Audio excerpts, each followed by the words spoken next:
I sat at Richard's polished oak table, the one he'd boasted about importing from some artisanal craftsman in Vermont, its surface gleaming under the soft glow of the chandelier. The room buzzed with the clink of wine glasses and the low hum of polite conversation, a gathering of close colleagues and friends to celebrate Emily's recent marriage.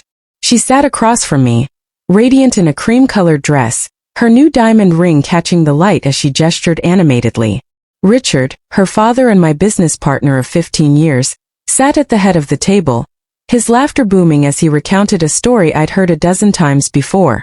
The familiarity of it all felt warm, grounding, until Emily's words sliced through the air like a blade.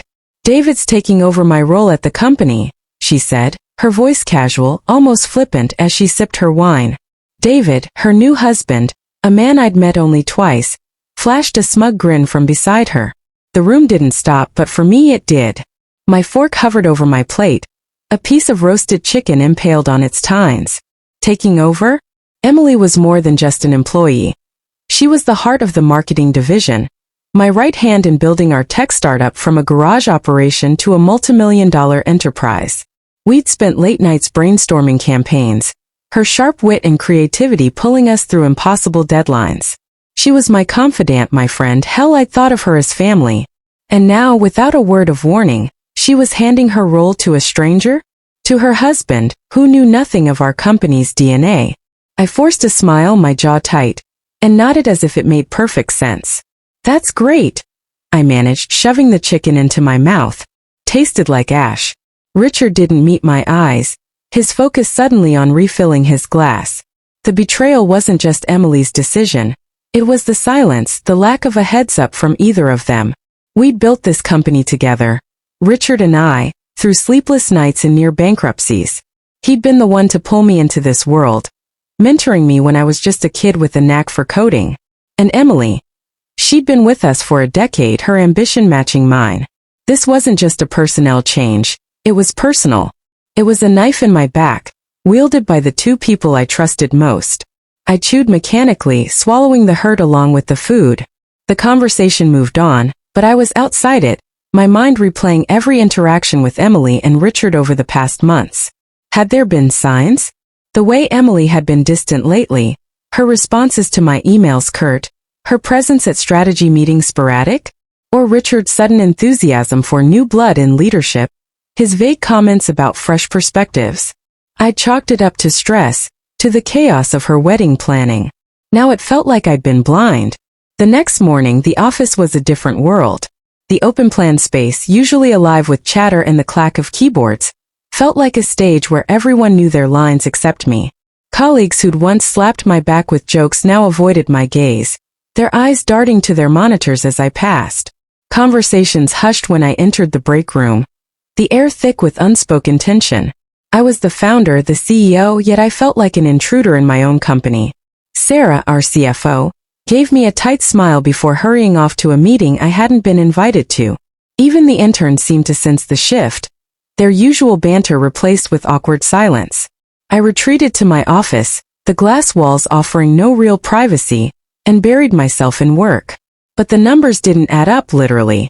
As I reviewed the quarterly financials, something caught my eye. A series of transactions, small enough to slip under the radar but collectively significant, funneled to an unfamiliar vendor. The invoices were vague, labeled for consulting services, but the dates aligned suspiciously with Emily's wedding preparations. My gut churned. I dug deeper, pulling bank records and cross-referencing them with project budgets. The trail led to a shell company, its registered address matching a property owned by Richard's brother-in-law.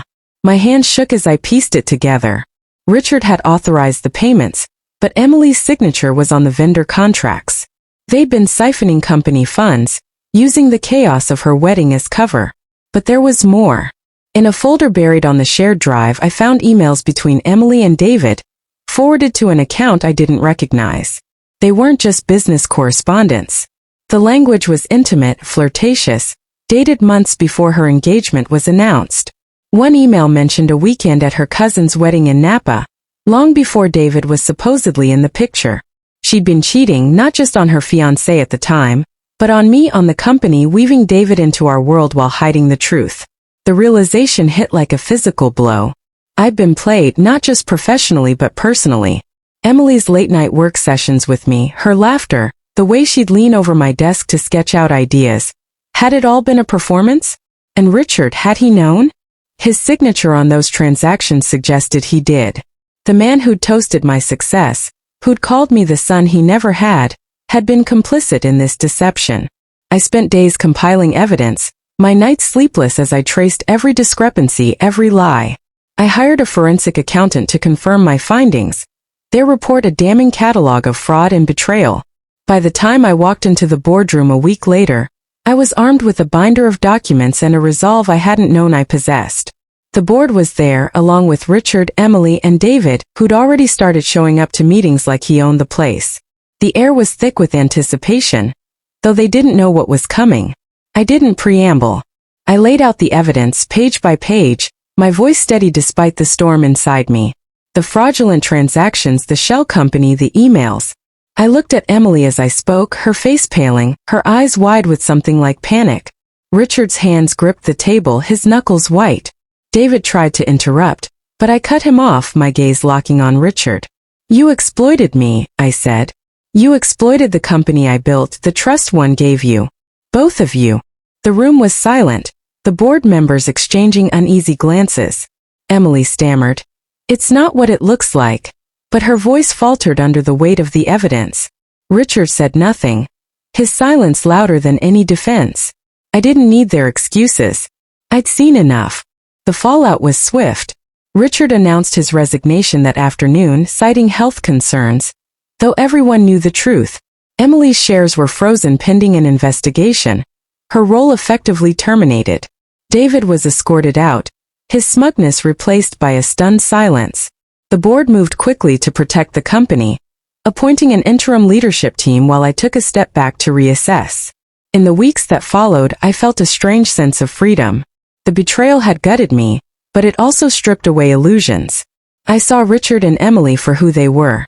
Not the family I'd imagined, but flawed, self-serving people who'd chosen their own gain over loyalty. It wasn't my failure, it was theirs. Their actions didn't end me. They revealed me the strength I hadn't known I had. I kept one photo of Emily on my desk for a while, a snapshot from a company retreat years ago, her smile bright and unguarded. It was a reminder of what I'd believed in, and what I'd overcome. One morning I took it down, sliding it into a drawer I rarely opened. I didn't need it anymore.